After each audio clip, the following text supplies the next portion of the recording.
साथियों, इस वीडियो के अंदर बजट 2025 के अंदर क्या कुछ बड़े बदलाव किए जा सकते हैं, वो मैं डिस्कस करने वाला हूँ। तो जो बजट पेश किया जाएगा वो 1 फ़ेब 2025 को हमारी फाइनेंस मिनिस्टर के द्वारा बजट पेश किया जाएगा और उस बजट के अंदर जो चेंजेस हो सकते हैं वही मैं इसके अंदर डिस्कस करने वाला हूँ।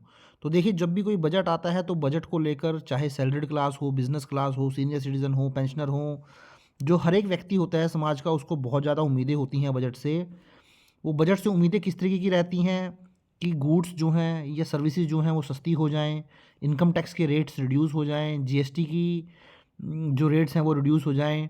सीनियर सिटीजन सोचते हैं कि उनको टैक्स की एग्जम्पशन मिल जाए, पेंशनर सोचते हैं कि उनकी जो पेंशन में कुछ इंक्रीमेंट हो जाए, टैक्स का एग्जम्पशन बढ़ जाए, टैक्स स्लैब को वाइडर कर दिया जाए। तो बजट को लेकर जो भी व्यक्ति है हर एक क्लास का, चाहे वो मिडिल क्लास हो, अपर मिडिल क्लास हो, लोअर मिडिल क्लास हो, रिच हो, हर किसी को कुछ ना कुछ जो है उम्मीदें होती हैं इस बजट को लेकर। तो उन्हीं को लेकर मैं इस वीडियो के अंदर कुछ चीज़ें आपके साथ डिस्कस करने वाला हूँ डिटेल में। तो चलिए अपनी वीडियो की तरफ बढ़ते हैं। तो देखिए, सबसे पहले तो एक बहुत ज़्यादा न्यूज़ जो है मार्केट में सर्कुलेट कर रही है एग्जम्पशन लिमिट को लेकर, कि 15 लाख रुपए तक अभी हो सकता है कि मोदी गवर्नमेंट ये डिसीजन ले, हमारी फाइनेंस मिनिस्ट्री की, 15 लाख रुपए तक की इनकम के ऊपर कोई भी टैक्स ना लगाया जाए। तो ये कितना पॉसिबल हो पाएगा या नहीं हो पाएगा, ये आने वाले वाले टाइम में ही पता चलेगा, क्योंकि बहुत सारी मीटिंग्स भी जो है फाइनेंस मिनिस्ट्री के साथ की गई है, जहाँ पर उनको ये सजेशन दी गई है कि आप 15 लाख रुपए तक किसी भी तरीके का टैक्स ना लें। इसका रीज़न यही है कि जब 15 लाख रुपए तक कोई भी टैक्स नहीं लिया जाएगा, किसी भी तरीके की टैक्स की लायबिलिटी नहीं होगी, तो वहाँ पर लोगों के हाथ में पैसा ज़्यादा आएगा, क्योंकि वहाँ पर उनका टैक्स जो है वो कम कटेगा।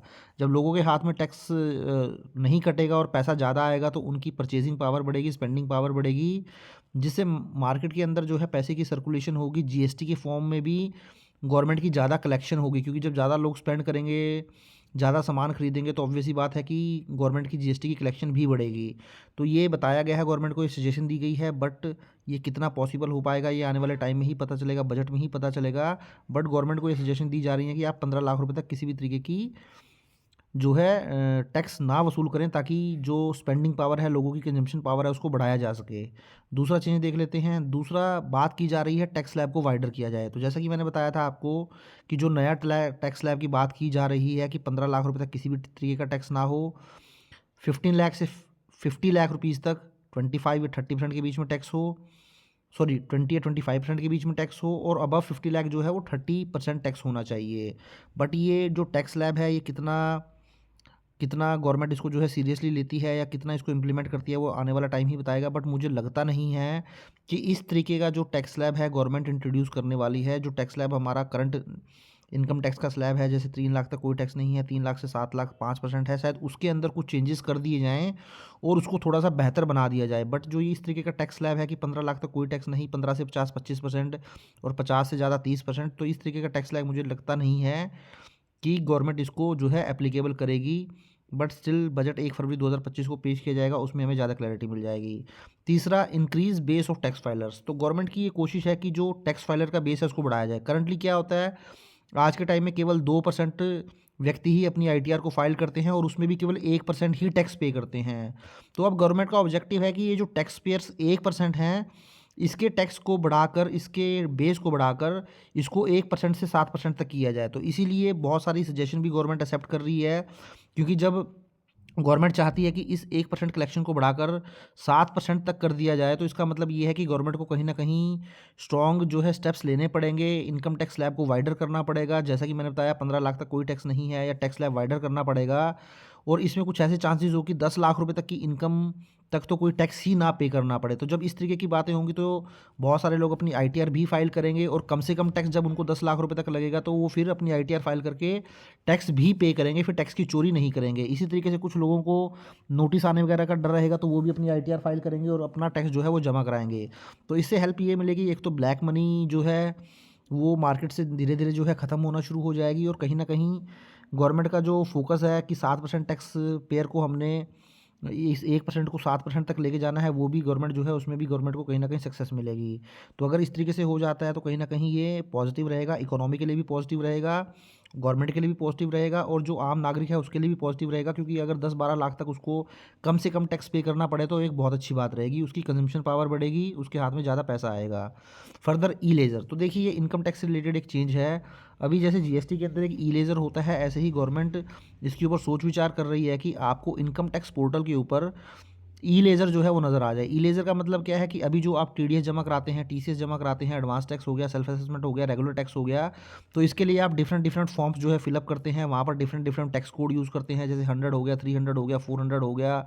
तो इस तरीके से वहाँ पर क्या होते हैं, मिस्टेक होने के चांसेस हो जाते हैं। सपोज़ अगर आपको टीडीएस जमा कराना है तो आप टीसीएस जमा करा देते हैं, एडवांस टैक्स में कुछ आपने गलती कर दी, सेल्फ असेसमेंट टैक्स में गलती कर दी, तो इस तरीके से जब ये गलतियाँ हो जाती हैं तो उस केस में आपकी जेब से पेमेंट भी चली जाती है, बट आपकी डिमांड स्टिल खड़ी रहती है और उस डिमांड को फिर नलीफाई करना बहुत मुश्किल होता है। तो इस तरीके के चैलेंजेस को देखते हुए अब गवर्नमेंट सोच रही है कि इनकम टैक्स पोर्टल पर हम एक ई लेज़र बना देंगे, वहाँ आपकी पेमेंट डिपॉजिट हो जाएगी।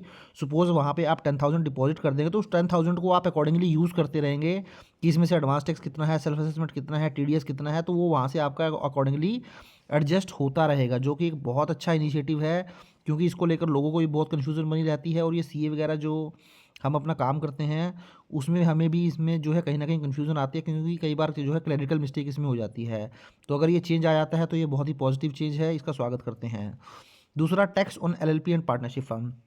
तो देखिए आज के टाइम में क्या है, जो लिमिटेड लाइबिलिटी पार्टनरशिप है या फिर पार्टनरशिप फर्म है, इनके ऊपर स्ट्रेट फॉरवर्ड ही 30% टैक्स लगा दिया जाता है। इनके लिए कोई भी स्पेशल किसी भी तरीके के बेनिफिट नहीं है, बट गवर्नमेंट अब इसके ऊपर सोच विचार कर रही है कि एक स्पेशल टैक्स रिजीम एलएलपी और पार्टनरशिप फर्म के लिए लेके आएँ, जहाँ पर उनको केवल 25% ही टैक्स पे करना पड़े। जैसे कंपनीज़ के केस में होता है कि कंपनीज़ के आज के टाइम में 3 या 4 रेट है, 15% रेट भी लगता है, 25% भी लगता है, 22 भी लगता है, 30 भी लगता है। वो डिपेंड करता है कि कंपनी कब इनकॉर्पोरेट हुई थी, उसको कौन कौन से बेनिफिट दिए जाएंगे। तो इसी तरीके से पार्टनरशिप फर्म और एलएलपी को भी बूस्ट करने के लिए कि ज़्यादा से ज़्यादा लोग पार्टनरशिप या एलएलपी बनाकर अपना काम शुरू करें, तो यहाँ पर भी इंसेंटिव या स्कीम्स लेके आया जाएगा, जो रेट है उसको रिड्यूस किया जाएगा ताकि इसको भी जो है बूस्ट मिले। तो ये भी एक अच्छा इनिशिएटिव आप बोल सकते हैं।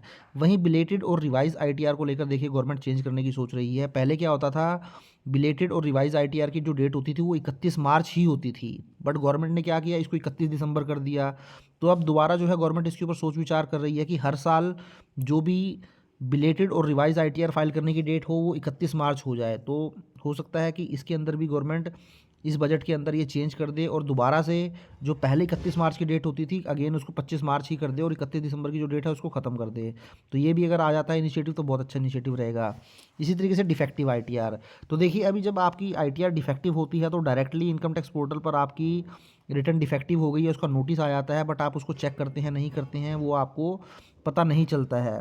तो अब इसके ऊपर भी गवर्नमेंट चेंज करने की सोच रही है कि अब आपकी रिटर्न डायरेक्टली डिफेक्टिव ना हो, इसके लिए एक अपॉर्चुनिटी आपको दी जाए, उस अपॉर्चुनिटी के बाद ही आपकी जो आईटीआर है उसको डिफेक्टिव किया जाए। क्यों, अभी क्या होता है, जैसे आपने आईटीआर फाइल कर दी, आईटीआर जैसे ही फाइल की इमीडिएटली 1 दिन में, 2 दिन में, 4 दिन में या 2 घंटे बाद ही आपको डिफेक्टिव का नोटिस आ जाता है और आपकी रिटर्न डिफेक्टिव हो जाती है। उसके बाद आपको डिफेक्टिव रिटर्न के लिए अलग से एक सेपरेट रिटर्न जो है वो फाइल करनी पड़ती है। बट अब आपकी रिटर्न डायरेक्टली डिफेक्टिव नहीं होगी, इससे पहले आपको एक अपॉर्चुनिटी दी जाएगी। उस अपॉर्चुनिटी के बाद जब आप सेटिस्फाई नहीं कर पाएंगे इनकम टैक्स डिपार्टमेंट को, तभी आपकी रिटर्न जो है डिफेक्टिव होगी। तो ये भी एक अच्छा मूव बोल सकते हैं। इसी तरीके से आईटीआर फॉर्म टैब वाइज, तो आईटीआर फॉर्म टैब वाइज का मतलब ये है, अभी आप जानते हैं कि आपके जो आईटीआर फॉर्म होते हैं वो आईटीआर 1 से लेके आईटीआर 7 तक होते हैं और इन आईटीआर फॉर्म में भी डिफरेंट इनके के ऊपर डिफरेंट फॉर्म आप यूज़ करते हैं। जैसे अगर एक सैलरीड पर्सन है, उसकी कोई इंटरेस्ट वगैरह की इनकम है तो वो आईटीआर 1 फाइल कर लेता है। अगर आपकी कोई साथ में share capital market share market के अंदर आपने कोई कैपिटल गेन अर्न किया, कैपिटल लॉस अर्न किया, मीन्स आपने शेयर मार्केट के कोई ट्रांजेक्शन किए, म्यूचुअल फंड ट्रांजेक्शन किए, तो उस केस में फिर आप आईटीआर 2 फाइल करते हैं। इसी तरीके से आपने एफ&ओ भी कर लिया तो उस केस में फिर आप आईटीआर 3 फाइल करेंगे। इसी तरीके से आपने प्रेजेंटिव बेसिस पर अपनी बिजनेस इनकम को, प्रोफेशनल इनकम को दिखाना चाहते हैं तो आईटीआर 4 फाइल करेंगे। तो जो एक आम पर्सन है, आम एसएससी है, उसको इन चीज़ों को लेकर बहुत कन्फ्यूजन बनी रहती है कि कौन सी इनकम के केस में कौन सा आईटीआर फॉर्म हम यूज़ करेंगे। तो अब गवर्नमेंट इसके ऊपर काम कर रही है। अब गवर्नमेंट क्या करेंगे, जब आप आईटीआर फाइल करने जाएंगे तो वहाँ पे आपको एक ऑप्शन दे देगी, टैब दे देगी, जहाँ पर आप अपनी इनकम की डिटेल्स फाइल करेंगे और जैसे ही आप अपनी इनकम की डिटेल्स फाइल फाइल करेंगे तो ऑटोमेटिकली ही सिस्टम आपको दिखा देगा कि आपके ऊपर कौन सा ITR फॉर्म जो है एप्लीकेबल रहने वाला है। तो ये भी बहुत अच्छा इनिशिएटिव आप बोल सकते हैं गवर्नमेंट की तरफ से, अगर ये इम्प्लीमेंट हो जाता है। इसी तरीके से कंबाइंड ITR फॉर्म, तो देखिए अभी क्या होता है, जब आप ITR फाइल करने जाते हैं, सपोज़ आपने सैलरी का एरियर लेना है, तो जिसके लिए आप फॉर्म 10E फाइल करते हैं। इसी तरीके से आप न्यू टैक्स रेजिम से ऑप्ट आउट होना चाहते हैं तो आपको 10IEA अभी फाइल करना पड़ता है। तो अभी आपको क्या है, सेपरेटली वो फॉर्म पहले फिलअप करने पड़ते हैं, उसके बाद आप ITR फाइल करते हैं। तो अब इसके रिगार्ड में भी गवर्नमेंट ये सोच रही है कि जब भी आप ITR फाइल करने जाएँ तो ITR फाइल करते हुए ही ITR फॉर्म के अंदर ही ये ऑप्शन आपको दे दिए जाएँ और वहीं से आप जो है ये क्लेम कर लें। तो ये भी एक बहुत अच्छा इनिशिएटिव माना जाता है, क्योंकि बहुत सारे केसेस में अभी जो होता है कि वो पहले आपको ये फॉर्म फाइल करने पड़ते हैं सेपरेटली जाके, उसके बाद जो है आप ITR फाइल करते हैं। तो ये भी अगर इम्प्लीमेंट हो जाता है तो बहुत अच्छा रहेगा। उसके बाद सेक्शन 115BE, तो देखिए अभी अगर आपकी कोई अनएक्सप्लेन्ड इनकम मिल जाती है, सपोज़ आप ITR फाइल कर रहे हैं, उसके बाद गवर्नमेंट ने बाद में पता चला कि आपकी कोई ऐसी इनकम थी जो कि आपने इनकम टैक्स की रिटर्न के अंदर दिखाई ही नहीं। तो गवर्नमेंट क्या करती है, उसके ऊपर उसको अनएक्सप्लेन्ड इनकम मानते हुए उसके ऊपर 60% टैक्स लगा देती है, प्लस सरचार्ज वगैरह लगाने के बाद, पेनल्टी फीस लगाने के बाद ये जो टैक्स है करीब करीब 100% से भी ज़्यादा हो जाता है। तो इस केस में अब गवर्नमेंट जो है इसके ऊपर ये सोच रही है कि इसको 60% से रिड्यूस करके 40 या 45% कर दिया जाए, क्योंकि जब गवर्नमेंट 60% का रेट लेके चलती है तो वो 100% भी क्रॉस कर जाता है, तो कहीं ना कहीं वो एक एसएससी के लिए भी बहुत ज़्यादा डिफिकल्ट हो जाता है। तो कहीं ना कहीं अगर ये इम्प्लीमेंट भी हो जाता है और ये रेट रिड्यूस हो जाता है 40 से 45% तक, तो ये भी एक अच्छा चेंज आप बोल सकते हैं। तो ये बड़े बदलाव जो कि बजट 2025 के अंदर गवर्नमेंट के द्वारा किए जा सकते हैं, जो कि मैंने आपके साथ शेयर कर लिए हैं, आपको बता दिए हैं। तो जब फरवरी 2025 में आएगा बजट, तो उस टाइम हम देखेंगे कि जो हम ये चेंजेस बता रहे हैं वो कितने प्रैक्टिकली जो है इम्प्लीमेंट हो पाते हैं, गवर्नमेंट कितना उसको लेके आती है चेंजेस को। तो आई होप साथियों वीडियो अच्छा लगा होगा। वीडियो अच्छा लगा तो उसको लाइक करें, शेयर करें, और चैनल को सब्सक्राइब नहीं किया है तो चैनल को भी जरूर सब्सक्राइब कर लें। Thank you very much, have a nice day, take care.